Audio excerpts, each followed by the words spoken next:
কেইজন মন্ত্ৰী গুৱাহাটীৰ মুখ্যমন্ত্ৰীৰ কাৰ্যালয়ৰ পৰা সংলগ্ন হয়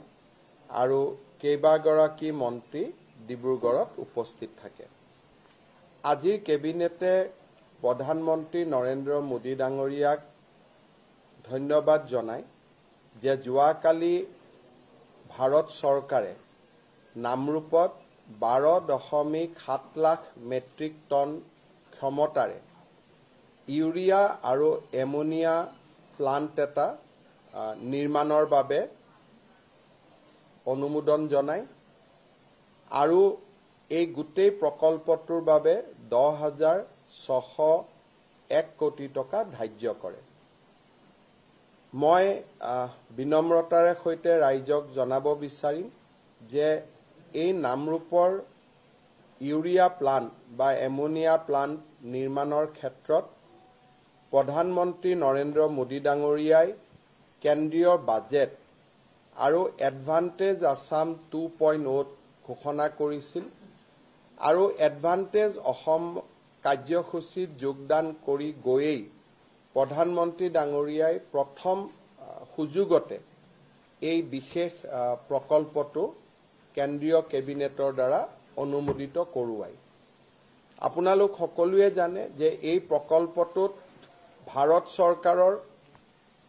60% অংশীদাৰিত্ব থাকিব আৰু অসম চৰকাৰে এই প্ৰকল্পটোত 40% অংশীদাৰিত্ব ল'ব। আৰু যদি ইণ্ডিভিজুৱেল এণ্টিটি হিচাপে চাব যাওঁ, ভাৰত চৰকাৰৰ 4টা সংস্থাই ইয়াত নিজৰ নিজৰ অংশীদাৰিত্ব ল'ব।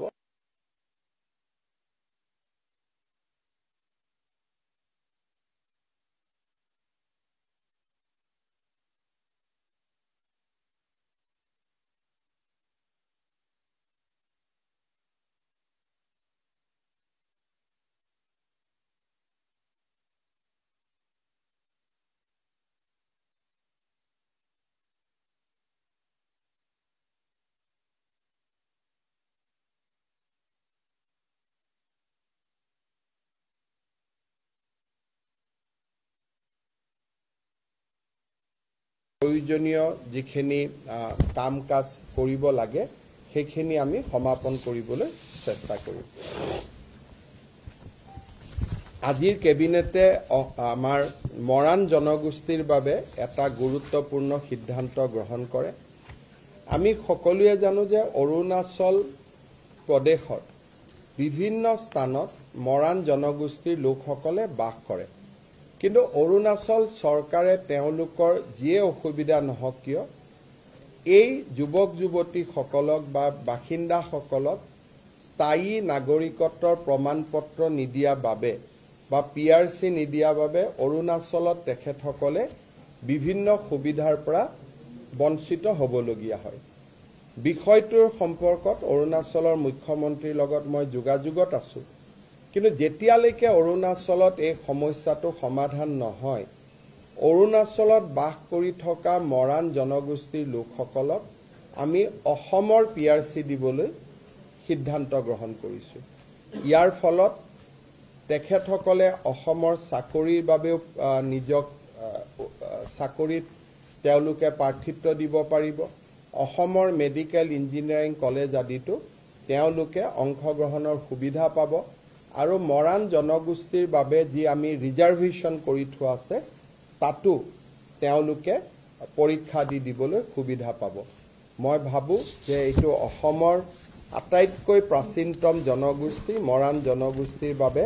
আজি কেবিনেটে এটা ঐতিহাসিক সিদ্ধান্ত গ্ৰহণ কৰে। আজি কেবিনেটত আমি আৰু এটা সিদ্ধান্ত গ্ৰহণ কৰিছোঁ যে নেশ্যনেল হেল্থ মিছনত যিসকল কৰ্মচাৰী বা নাৰ্ছ বা আন বিষয়া কৰ্মচাৰীয়ে কাম কৰে, তেওঁলোকে যদি ৰাজ্য চৰকাৰৰ কিবা নিয়োগৰ পৰীক্ষাত অৱতীৰ্ণ হ'ব লাগে, তেতিয়াহ'লে তেওঁলোকৰ বাবে বয়সৰ ঊৰ্ধ্বতম সীমা নাথাকিব। তেওঁলোকে যিমানেই বয়স নহওক কিয় যদি NHMত তেওঁলোকে কাম কৰি আছে, তেতিয়াহ'লে স্বাস্থ্য বিভাগৰ চৰকাৰী চাকৰিৰ কাৰণে তেওঁলোকে আবেদন পত্ৰ দিব পাৰিব এএনএমৰ চাকৰিৰ কাৰণে জিএনএমৰ চাকৰিৰ কাৰণে অৰ্থাৎ নিৰ্দিষ্ট ফিল্ডখনত যি ফিল্ডত কাম কৰি আছে সেই ফিল্ডত তেওঁলোকে নিয়োগৰ পৰীক্ষাত অৱতীৰ্ণ হ'ব পাৰিব গোৱালপাৰা জিলাৰ যিখন অসামৰিক হস্পিটাল আছিলে গোৱালপাৰা সিভিল হস্পিটাল সেই সিভিল হস্পিটালখনক বা অসামৰিক হস্পিটালখনক আমি তৎকালীনভাৱে কাৰ্যকৰী হোৱাকৈ শ্বহীদ নিধানু ৰাম ৰাজবংশীৰ নামেৰে উৎসৰ্গা কৰিবলৈ সিদ্ধান্ত গ্ৰহণ কৰিছো ভাৰতৰ স্বাধীনতা সংগ্ৰামৰ 1942 চনৰ এগৰাকী শ্বহীদ নিধানু ৰাম ৰাজবংশী এতিয়াৰ পৰা গোৱালপাৰা অসামৰিক চিকিৎসালয়খন শ্বহীদ নিধানু ৰাম ৰাজবংশী অসামৰিক চিকিৎসালয় ৰূপে পৰিচিত হ'ব আমাৰ 31 মাৰ্চৰ পৰা অসমৰ প্ৰতিটো ৱেলনেছ চেণ্টাৰ যি আমাৰ গাঁৱে গাঁৱে ৱেলনেছ চেণ্টাৰ আছে সেই ৱেলনেছ চেণ্টাৰত একোটাকৈ স্বাস্থ্য শিবিৰ কৰিবলৈ ৰাজ্য চৰকাৰে সিদ্ধান্ত গ্ৰহণ কৰিছে স্কুলসমূহৰ এমালগেমেশ্যনৰ কাৰণে পৰিত্যক্ত বিদ্যালয়সমূহক যিকোনো চৰকাৰী কামত যাতে আমি ব্যৱহাৰ কৰিব পাৰোঁ তাৰ বাবে বহু দিনৰ পৰা এটা চিন্তা চৰ্চা চলি আছিল আজি কেবিনেটে সিদ্ধান্ত লয় যে যেতিয়া কোনোবা স্কুল এমালগেমেটেড হৈ যাব তেতিয়াহ'লে সেই মাটি তৎকালীনভাৱে জিলা আয়ুক্তৰ হাতলৈ গুচি যাব শিক্ষা বিভাগৰ পৰা জিলা আয়ুক্তলৈ যাব চৰকাৰী কাম-কাজত জিলা আয়ুক্তই তাক আবণ্টন কৰিব পাৰিব অনা চৰকাৰী কাম-কাজৰ বাবে বা এনজিঅ' আদিৰ বাবে যদি আবেদন হয় চৰকাৰৰ অনুমোদন লৈ জিলা আয়ুক্তই এনে খালী হৈ থকা বিদ্যালয়সমূহ আবণ্টন কৰিব পাৰিব আজি কেবিনেটত এইটো এটা গুৰুত্বপূৰ্ণ সিদ্ধান্ত লোৱা হয় প্ৰাগজ্যোতিষপুৰ ইউনিভাৰ্চিটি আৰু আমাৰ আউনীআটী বিশ্ববিদ্যালয় এই দুইখন বিশ্ববিদ্যালয়ৰে যিখন ফাৰ্ষ্ট ষ্টেটু বুলি কয় সেই ষ্টেটুখন আজি কেবিনেটে অনুমোদন জনায় doctor Bhupen Hazarika regional government film আৰু টেলিভিছন ইনষ্টিটিউটৰ অধ্যাপিকাসকলক কেবিনেটে AICT স্কেল দিবৰ বাবে আজি সিদ্ধান্ত গ্ৰহণ কৰে জোনাই বিধানসভা সমষ্টিত আজি কেবিনেটে চিমেণ্ট চিচি টাঙনি ডেভেলপমেণ্ট ব্লক নামে নতুন ব্লক এটা নিৰ্মাণ কৰে জোনাই সমষ্টিটো যথেষ্ট ডাঙৰ সমষ্টি আছিল এটাই মাত্ৰ তাত ব্লক থকাৰ বাবে ৰাইজৰ অসুবিধা হৈছিল আজি জোনাই সমষ্টিত আমি চিমেণ্ট চিচি টাঙনি উন্নয়ন খণ্ড নামে আৰু এটা উন্নয়ন খণ্ড গঠনৰ সিদ্ধান্ত গ্ৰহণ কৰোঁ আজি আমাৰ কেবিনেটত কমতাপুৰ মৰাণ আৰু মটক অট'নমাছ কাউন্সিলৰ তিনিওখন বিল সংশোধন কৰাৰ বাবে সিদ্ধান্ত গ্ৰহণ কৰা হয় এই সিদ্ধান্তৰ ফলত কমতাপুৰ পৰিষদত কোচ ৰাজবংশীৰ উপৰিও ST SC OBC আৰু MOBC থকা গাঁওসমূহো সন্নিৱিষ্ট হ'ব মৰাণ আৰু মটক কাউন্সিল দুখনতো সেই ধৰণে আমি এমেণ্ডমেণ্ট আনিছো যে যদি কৰবাত 50%তকৈ কম মৰাণ মটক জনগোষ্ঠীৰ লোক থাকে তেওঁলোকো অট'নমাছ কাউন্সিলত সোমাব পাৰে তাৰ ব্যৱস্থা আজি আমি কৰিছো কিন্তু এইখিনি পাৰ্ট ভিলেজ হিচাপে হ'ব অন্যান্য জনগোষ্ঠী কাউন্সিলত নোসোমাই মৰাণত মৰাণ মটকত মটক এই ধৰণে আমি ব্যৱস্থা কৰিছো আজি কেবিনেটে এটা গুৰুত্বপূৰ্ণ সিদ্ধান্ত লৈছে যে গুৱাহাটী ডিব্ৰুগড় আৰু শিলচৰত দোকান পোহাৰ এতিয়া 24 ঘণ্টা খোলা ৰাখিব পাৰিব আৰু সাপ্তাহিক এটা যি বন্ধৰ কথা আছিল এতিয়াৰ পৰা সাপ্তাহিক বন্ধটো নাথাকিব চৰকাৰী নিয়মত নাথাকিব কোনোবাই বন্ধ কৰিব খুজিলে কোনো আপত্তি নাই ডিব্ৰুগড় গুৱাহাটী আৰু শিলচৰ পৌৰ নিগম মিউনিচিপালিটি কিন্তু বাকি টাউনসমূহত যাক এই গুৱাহাটী ডিব্ৰুগড় শিলচৰ মিউনিচিপালিটি কৰ্পোৰেশ্যন কিন্তু বাকি টাউনসমূহতো ৰাতি 2টা বজা পৰ্যন্ত দোকান পোহাৰ খোলা ৰাখিব পাৰিব গ্ৰাম্যাঞ্চলত ৰাতি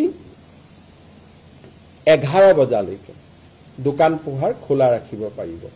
যাতে আমাৰ ক্ষুদ্ৰ ব্যৱসায়ীসকলৰ উপাৰ্জন বৃদ্ধি হয়। তাৰ বাবে আমি এই ব্যৱস্থাটো গ্ৰহণ কৰিছোঁ। কিন্তু শ্ৰমিকক বছৰত সপ্তাহত 48 ঘণ্টাতকৈ বেছি কাম কৰাব নোৱাৰিব, একেটা ষ্ট্ৰেচত 9 ঘণ্টাতকৈ বেছি কাম কৰাব নোৱাৰিব। আৰু শ্ৰমিকক মই 24 ঘণ্টা দোকান খোলা ৰাখিলোঁ, তাৰমানে শ্ৰমিকৰ 3টা শিফ্ট কৰিব লাগিব। তাৰমানে শ্ৰমিকসকলক কষ্টত দি পেলাই এইটো সুবিধা নহয়। ইয়াৰ ফলত এমপ্লয়মেণ্ট যাতে বৃদ্ধি হয়। 9 আৱাৰ্ছৰ কাৰণে যদি দোকানখনে 2টা এমপ্লয়ী ৰাখিছিল, এতিয়া 24 ঘণ্টাৰ কাৰণে তেওঁ 2টা 3টা শিফ্টত আৰু 4জন বেছিকৈ এমপ্লয়ী ল'ব, যাতে আমাৰ অসমত নিয়োগৰ সুবিধা হ'ব পাৰে, ব্যৱসায় বাণিজ্য ভাল হ'ব পাৰে বিহুৰ বতৰৰ আগত, পূজাৰ বতৰৰ আগত। তাৰ বাবে আমি এই সিদ্ধান্ত গ্ৰহণ কৰিছোঁ আৰু মই ভাবোঁ যে এই সিদ্ধান্তই আমাৰ অসমৰ ব্যৱসায়ী মহলক যথেষ্ট সহায় কৰিব। আমাৰ অসমৰ কামৰূপ আৰু বঙাইগাঁও জিলাত 2খন PRF আছিল। PRF মানে প্ৰপ'জ ৰিজাৰ্ভ ফৰেষ্ট। এখনৰ নাম চৰাইবাহা, এখনৰ নাম খোৰাগাঁও। এই 2খনকে আমি ৰিজাৰ্ভ ফৰেষ্টলৈকে আজি কনভাৰ্ট কৰিছোঁ। তাৰ ফলত অসমত বনাঞ্চলৰ মাটিকালি বৃদ্ধি হ'ব। এই 2খন প্ৰপ'জ ৰিজাৰ্ভ ফৰেষ্ট হোৱাৰ বাবে আমাৰ ৰিজাৰ্ভ ফৰেষ্টৰ মাটিকালি 700 হেক্টৰ বৃদ্ধি পাব। আজি আমাৰ কেবিনেটত আৰু এটা সিদ্ধান্ত গ্ৰহণ কৰা হয়। ডেভেলপমেণ্ট কাউন্সিলসমূহে কেতিয়াবা নিজৰ বাজেট নাথাকিলেও অতিৰিক্তকৈ কিছুমান অৰ্ডাৰ আদি দিয়া দেখা যায়। কিছুদিন আগতে তেনেকৈ সোণোৱাল কছাৰী কাউন্সিলত খেলি মেলি হৈছিলে, আমৰি কাৰ্বিত খেলি মেলি হৈছিল। কাউন্সিলে নিজৰ বাজেটতকৈ বেছি ধনৰ কোনো ঠিকা দিব নোৱাৰিব বুলি আজি কেবিনেটে নিজৰ বিধিখন সংশোধনী কৰে। চাহ বাগিচা অঞ্চলত ৰাস্তা বনাবৰ বাবে কেবিনেটে আজি 262 কোটি টকা অনুমোদন জনায়। আজিৰ কেবিনেটত আমি আৰু এটা সিদ্ধান্ত গ্ৰহণ কৰোঁ। আপোনালোকে জানে যে দীৰ্ঘদিন ধৰি অসমৰ প্ৰাথমিক বিদ্যালয় শিক্ষক সংস্থা আৰু আনসকলে এটা দাবী কৰি আহিছিল যে প্ৰধান শিক্ষকৰ পদ প্ৰাথমিক বিদ্যালয়বিলাকত হ'ব লাগে। ইতিমধ্যে আমি এইটো সিদ্ধান্ত লৈছিলোঁ যে য'ত 150 ছাত্ৰ ছাত্ৰী আছে তাতে প্ৰধান শিক্ষক পদ আমি সৃষ্টি কৰিম।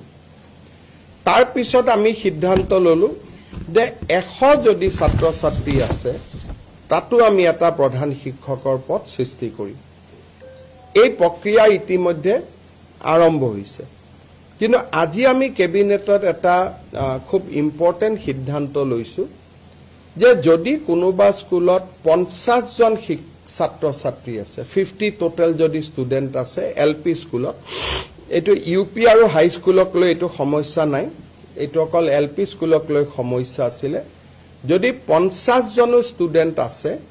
তেতিয়াহ'লে তাত আমি এটা প্ৰধান শিক্ষকৰ পদ সৃষ্টি কৰিম।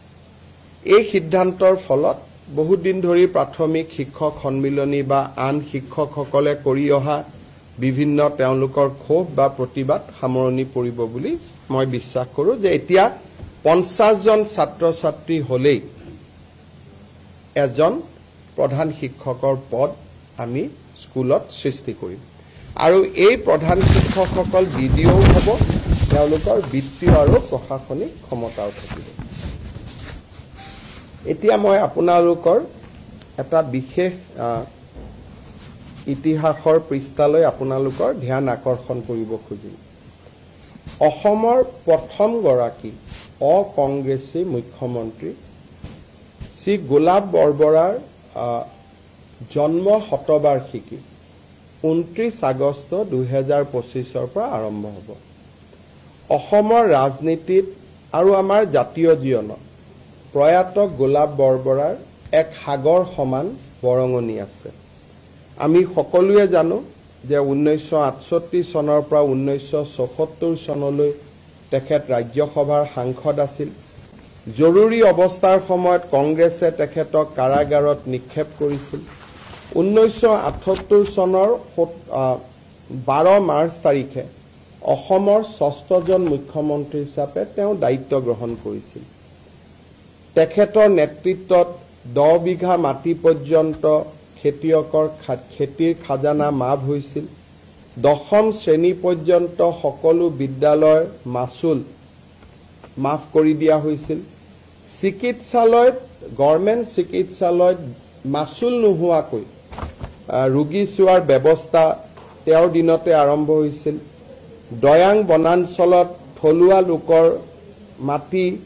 সংৰক্ষণৰ বাবে তেখেতে কাম কৰিছিল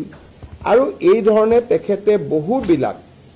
আনকি অসমত ক্ষুদ্ৰ চাহ বাগিচা নিৰ্মাণৰ কামতো তেখেতে এক বিশাল বৰঙণি আগবঢ়াইছিল।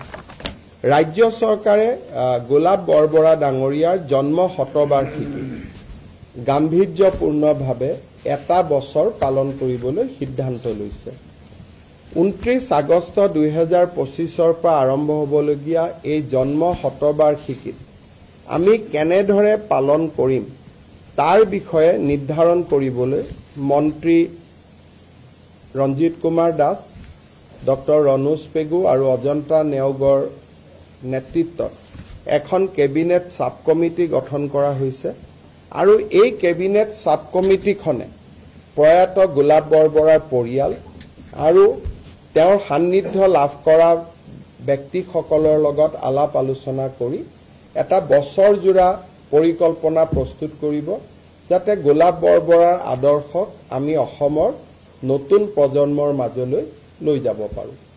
ইয়াৰ উপৰিও এই বছৰটোৰ ভিতৰতে অসমৰ এখন ৰাজ্যিক শিক্ষানুষ্ঠানক বা আন ৰাজ্যিক এটা অনুষ্ঠানক প্ৰয়াত গোলাপ বৰবৰাৰ নামেৰেও নামাঙ্কিত কৰাৰ বাবে আমি সিদ্ধান্ত লৈছোঁ আৰু কেবিনেট সাব কমিটিখনে এই অনুষ্ঠানটো আমাক দেখুৱাই দিব যে এই অনুষ্ঠানটি আপোনালোকে বা কেবিনেটে গোলাপ বৰবৰাৰ নামত নামাঙ্কিত কৰিব পাৰে। মই সকলো ৰাইজৰ এই ক্ষেত্ৰত সহযোগিতা বিচাৰিছোঁ। চতুৰ্থতে আমাৰ এইকেইটা দিন বাতৰি কাকতত ৰংঘৰত কৃত্ৰিম বানপানী সৃষ্টি হোৱাৰ বাতৰি ওলাই আছে। ৰংঘৰ পৰ্যবেক্ষণ কৰিবলৈও কেবিনেটে এটা লোক নিৰ্মাণ বিভাগ আৰু ৱাটাৰ ৰিচোৰ্চ ডিপাৰ্টমেণ্ট আৰু আৰ্বান এফেয়াৰ্ছ ডিপাৰ্টমেণ্ট আৰু আৰ্কিঅলজি ডিপাৰ্টমেণ্ট এই চাৰিওটা ডিপাৰ্টমেণ্টৰ বিষয়া সন্নিবিষ্ট এটা এক্সপাৰ্ট টিম ৰংঘৰলৈ পঠাবৰ বাবে সিদ্ধান্ত গ্ৰহণ কৰিছে।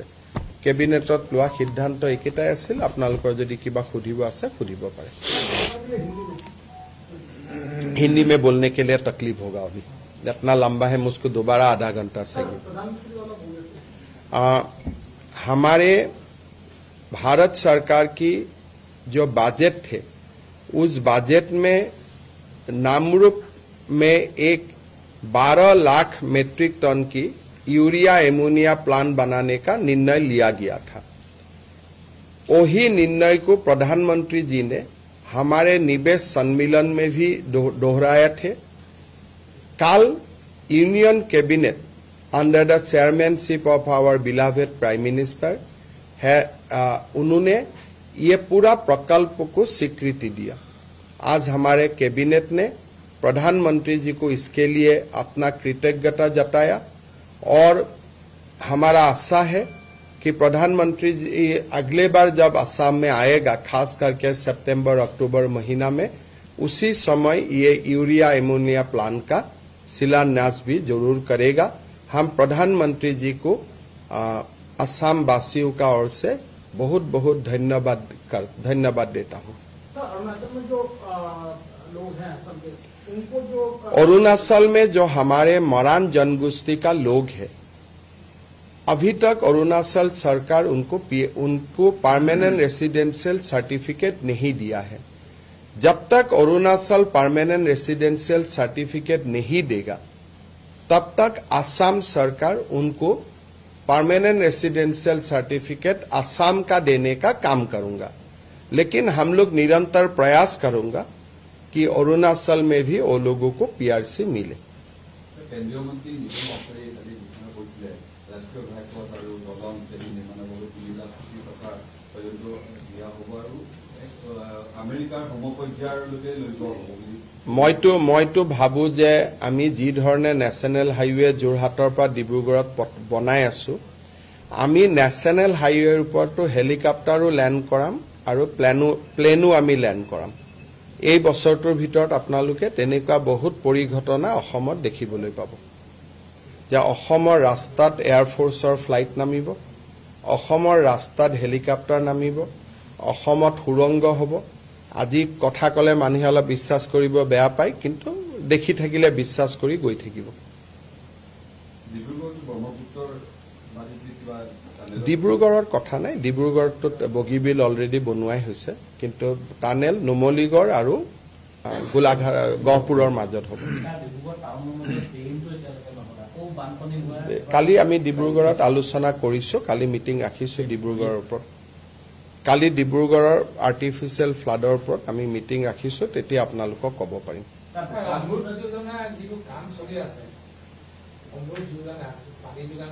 মন্ত্ৰীসকল আছে সুধি ল'ব মোৰ ইমান কথা মনত নাথাকে আমাৰ গুৱাহাটীতো মানুহে কয় কিন্তু ৰাস্তা বেয়া নকৰাকৈ পানীৰ পাইপ কেনেকে ফুটিব তেনেকুৱাটো টেকনলজি কতো নাই পানী যদি লাগে এই গোটেই ঘটনাবোৰ যেনেকে সন্তান এটা মাতৃৰ গৰ্ভত নথকাকৈ প্ৰসৱ হ'বই নোৱাৰে আৰু মাতৃয়ে প্ৰসৱ বেদনা পাবই লাগিব সেই ধৰণে বিকাশৰ আগত এটা প্ৰসৱ বেদনা মানুহে পায় আৰু সেই প্ৰসৱ বেদনাখিনি যোনে গ্ৰহণ কৰে তাৰ বিকাশ হয় আৰু যাৰ প্ৰসৱ বেদনাখিনি গ্ৰহণ কৰিব নোৱাৰে সেই জায়গাত বিকাশ নহয় গতিকে তাৰ কোনো উপায় নাই যদি আপোনালোকক পানী লাগে ৰাস্তা খান্দিবই লাগিব ৰাস্তা লগে লগে এখন অসমে হয় আৰু লগে লগে ক'ত হ'ব আৰু আমি আমাৰ এটা স্পীড আছে আপুনি খান্দাৰ লগে লগে যদি কৰিব যায় কালি পৰখি আপোনালোকে নিউজ কৰিব যে গভৰ্ণমেণ্টে ক'ৰ পৰা কণ্ট্ৰেক্টৰ আনিলে নিশাৰ ভিতৰতে ঠিকাদাৰ নিযুক্তি নিশাৰ ভিতৰতে লুণ্ঠন আমি চব কৰিব পাৰো আপোনালোকৰ হেডলাইন বিলাকে আমাক বান্ধি ৰাখে নহয় কামটোতো চলি আছে মই কালিও চাব যাম 5000 এখনতো প্ৰায় ৰেডিয়ে হৈ যাব কিন্তু মই অলপ চেষ্টা কৰিছো যাতে অলপ গোটেইখন ঘেৰাও কৰি হ'ব পাৰে স্যাৰ অৰুণাচলৰ যেটো মেটাৰ কলে মহান কমিটি স্যাৰ তাতো একচুয়ালি ছটা জনগোষ্ঠীয়ে আন্দোলন কৰি আছে পাৰ্টিকুলাৰলি পিআৰসি মোক মৰাণ সকলে সাক্ষাৎ কৰিছে আন জনগোষ্ঠীও যদি মোক সাক্ষাৎ কৰে তাতো ব্যৱস্থা লয় আমাৰ যেটো লেকান যেটো কনস্টিটুৱেন্সি আছে মোক এতিয়ালৈকে মৰাণ সকলে সাক্ষাৎ কৰিছে স্মাৰক পত্ৰ দিছে মই কৰি দিছো আৰু যদি কাবাৰ পেটত ভোক আছে আমাক ক'ব কিন্তু অৰুণাচলৰ আন্দোলনটোৰ সংজ্ঞাটো অসম চৰকাৰে ল'ব নোৱাৰে কিন্তু অসমৰ যদি কোনবা কমিউনিটি তাৰ কাৰণে এফেক্টেড হৈছে যেহেতু আমি আনডিভাইডেড উত্তৰ পূৰ্বাঞ্চল আছিলো কোনোবা নিগোষ্ঠী যদি এফেক্টেড হৈছে মোক স্মাৰক পত্ৰ দিলে মই বিবেচনা কৰিম মৰাণ সকলে মোক স্মাৰক পত্ৰ দিছিলে কাৰণে বিষয়টো বিবেচনা কৰা হৈছে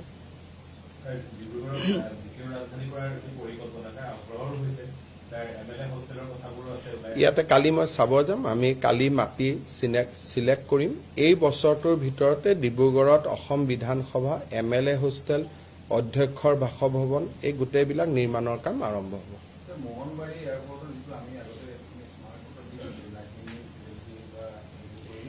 নাইট লেণ্ডিং ফেচিলিটিটো অলপমান কিবা CISFৰ ফালৰ পৰা দিগদাৰি হৈছে মই এবাৰ চাব লাগিব আপোনালোকে সৰ্বাদাকো ক'ব বিষয়টো কাৰণ গোটেইটো চেন্ট্ৰেল গভৰ্ণমেণ্টৰে তেওঁক এবাৰ মনত পেলাই দিব ময়ো মনত পেলাই দিম দোকানেতো ৱাইন শ্বপো হয় কিন্তু ৱাইন শ্বপখিনি আমি পুৰা 24 ঘণ্টা খুলিব নিদিও ৱাইন শ্বপখিনি অলপ আগতীয়াকৈ বন্ধ কৰি দিম ৱাইন শ্বপখিনি 2টামান বজালৈকে এতিয়া 12টালৈকে চলে তেওঁলোকক পুৰা গোটেই ৰাতি নিদিও তেওঁলোকক অলপ কমাই দিম সক নহলে এমপ্লয়মেন্ট নহব সেইকাৰণে কিন্তু ৱাইন শ্বপখিনি গোটেই ৰাতি দিলে অলপ বেয়া হ'ব সেইকাৰণে সেইটো এতিয়া ৱাইন শ্বপখিনি 12টাত হয় গুৱাহাটীত 2টালৈকে কৰি দিম বাকি জায়গাত 12টাই থাকিব বাকি ডিব্ৰুগড় শিলচৰ আদিত ৱাইন শ্বপটো বঢ়াই নিদিও কষ্ট হ'ব কিন্তু গুৱাহাটীতটো 24 ঘণ্টা প্লেন ৰেল আহি থাকে গতিকে গুৱাহাটীটো 2টা বজালৈকে দিম বাকি ওয়াইন শপখিনি যেনেকৈ আগত আছিল তেনেকৈ থাকিব ওয়াইন শপখিনি আমি বঢ়াই দিয়াৰ কথাটো চিন্তা কৰা নাই